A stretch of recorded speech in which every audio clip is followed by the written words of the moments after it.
Hello friends, मी भाग्यश्री आणि Bhagyashree kitchen in मराठीमध्ये आपल्या सर्वांचे मनापासून स्वागत आहे। तर आज मी ही गोळाची भाजी कशी बनवायची हे शिकवणार आहे। खूप सोपी पद्धत आहे आणि अगदी झटपट होते। तर थंडीच्या दिवसामध्ये नक्की बनवून खा ही गोळाची भाजी। ही एक रानभाजी आहे। खूप सारे व्हिटॅमिन्स असतात ह्या भाजीमध्ये आणि खायला तर खूपच यम्मी लागते। ज्वारीच्या भाकरीसोबत तर खूपच भन्नाट लागते। तर व्हिडिओला सुरुवात करण्या अगोदर जर चॅनलवर नवीन आला असाल तर चॅनलला सबस्क्राइब करा, सोबतच बेल आयकॉन देखील दाबा, म्हणजे तुम्हाला असेच नवनवीन व्हिडिओ पाहायला मिळतील। चला तर मग व्हिडिओला सुरुवात करू। तर सुरुवातीला ही मी व्यवस्थित साफ करून घेतलेली आहे भाजी आणि थोडीशी अशी चाकूच्या मदतीने कट करून घ्यायची आहे।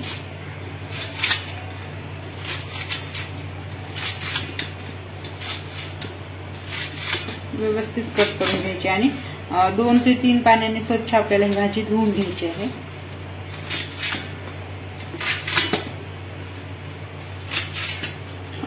कारण ही बारीक बारीक भाजी असते, माती खूप असते याच्यामध्ये, त्याच्यामुळे आपल्याला 2 ते 3 पाण्याने स्वच्छ धुवून घ्यायची आहे।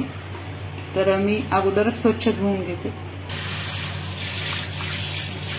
तर मोठी परात वगैरेच घ्यायची, म्हणजे व्यवस्थित आपली भाजी धुता आली पाहिजे। आणि थोडंसं 2 मिनिट याच्यामध्येच आपल्याला हे वाटी आहे ती निघून जाते आणि नंतर मी दाखवते पाणी किती काळं होते ते। आता हे 2 ते 3 मिनिट झालेले आहेत, व्यवस्थित मुरलेली आहे। आता आपण ही एका गाळणीवर काढून घेऊया।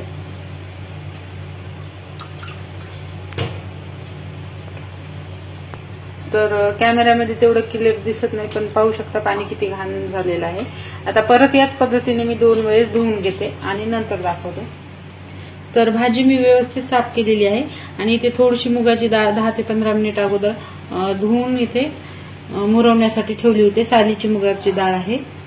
त्याच्यानंतर एक मोठ्या साईजचा कांदा घेतलेला आहे मी, 4 ते 5 लसणाच्या पाकळ्या। इथे लसण मी इथे कट करून घेतलेला आहे, ठेचून घ्यायचं नाही आपल्याला, कट करून घ्यायचा। आणि थोडीशी कोथिंबीर। आता आपल्याला काही सुके मसाले लागणार आहेत।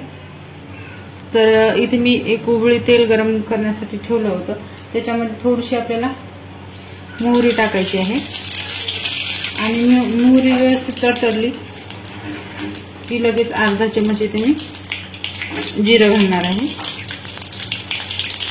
आणि नंतर जे बारीक लसूण आपण कट करून घेतलं होतं ते घालणार आहे।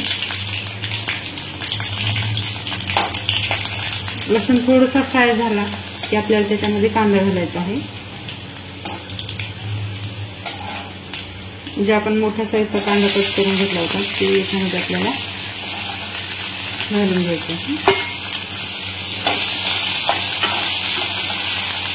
कांदा व्यवस्थित आपल्याला भाजून घ्यायचा आहे, सोनेरी लाल कलर येईपर्यंत।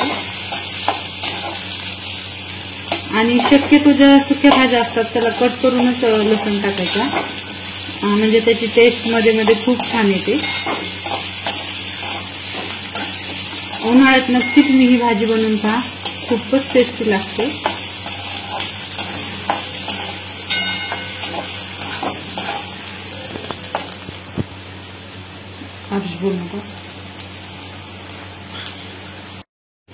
तर कांदा व्यवस्थित आपला तळलेला आहे। आता याच्यामध्ये आपण सुखे मसाले घालणार आहोत। तर सुक्या मसाल्यामध्ये फक्त मी लाल तिखट घालणार आहे। तिखट थोडंसं जास्त घालायचं, कारण ही भाजी थोडीशी आंबट होते, त्याच्यामुळे इथे मी तिखट थोडंसं जास्त घातलेलं आहे। थोडंसं हळदी पावडर आणि परत हे परतून घ्यायचं आहे। तर मसाले व्यवस्थित तळलेले आहेत। आता काय करायचं आहे, जी भाजी आपण धुवून ठेवली होती ती याच्यामध्ये घालायची आहे आणि एकदा व्यवस्थित परतून घ्यायचं आहे।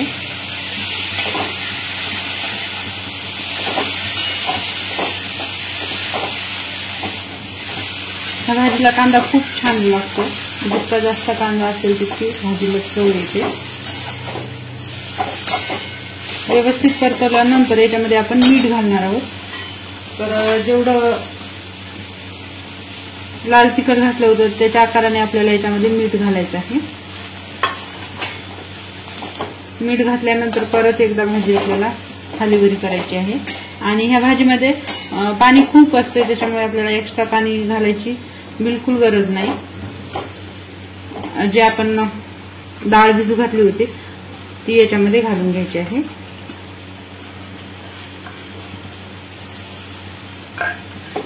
परत एकदा व्यवस्थित परतून घ्यायचं। तर व्यवस्थित परतून घेतलेलं आहे। आपोआप ह्या भाजीला पाणी सुटते तर त्याच्यामध्येच आपली भाजी शिजते पूर्ण। मुगाची डाळ तर आपण अगोदरच भिजवलेली आहे। तर झाकण ठेवून आपल्याला 5 ते 10 मिनिटाला व्यवस्थित शिजून घ्यायचं आहे। गॅस एकदम कमी ठेवायचा आहे। तर मी झाकण घेऊन शिजवून ठेवते। मधात आपल्याला उघडून पाहायचं आहे आणि भाजी व्यवस्थित मिक्स करायची आहे। तर इथे मी कमी गॅसवर 10 मिनिट असंच ठेवून देणार आहे। तर हे पाहू शकता आपली भाजी तयार झालेली आहे। आता जी आपण कोथिंबीर घेतली होती ती ह्या भाजीवरून घालायची आहे आणि परत आपल्याला ही भाजी मिक्स करून घ्यायची। एकदा नक्की ट्राय करून पहा, खूप यम्मी बनते आणि ज्वारीच्या भाकरी सोबत तर खूपच यम्मी लागते। तर आपली भाजी तयार झालेली आहे। तर मग फ्रेंड्स, तुम्हाला आजचा हा माझा व्हिडिओ कसा वाटला नक्की मला कमेंट करून कळवा। आवडला असेल तर लाईक करा, शेअर करा आणि जर माझ्या चॅनलवर नवीन आला असाल तर चॅनलला सबस्क्राईब करा, सोबतच बेल आयकॉन देखील दाबा म्हणजे तुम्हाला असेच नवनवीन व्हिडिओ पाहायला मिळतील। तर लवकरच भेटूयात एका नवीन व्हिडिओमध्ये। तोपर्यंत बाय बाय।